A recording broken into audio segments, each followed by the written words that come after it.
Aquela mulher estava acostumada a torcer o destino quando não lhe agradava o que intuía nele.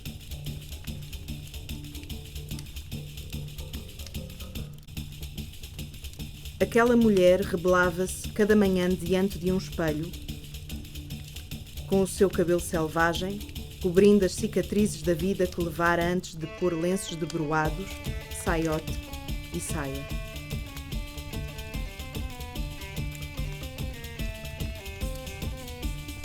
Aquela mulher queria gritar que debaixo da pele transparente da casa real corria o sangue sujo das veias azuis.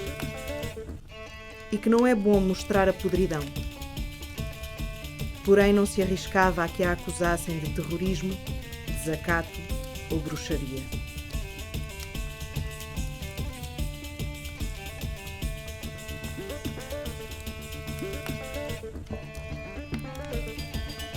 Aquela mulher poderia abrir qualquer porta.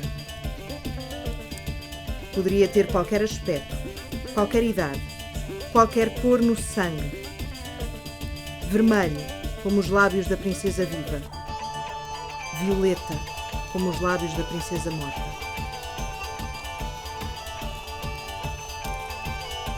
Aquela mulher nunca matou ninguém. Não por falta de vontade, nem de oportunidade. Até ela sabia que isso era o mais fácil e, portanto, o menos interessante.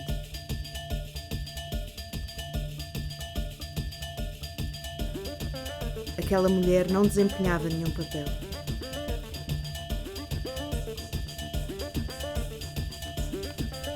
Foi ela mesma quem quis ser.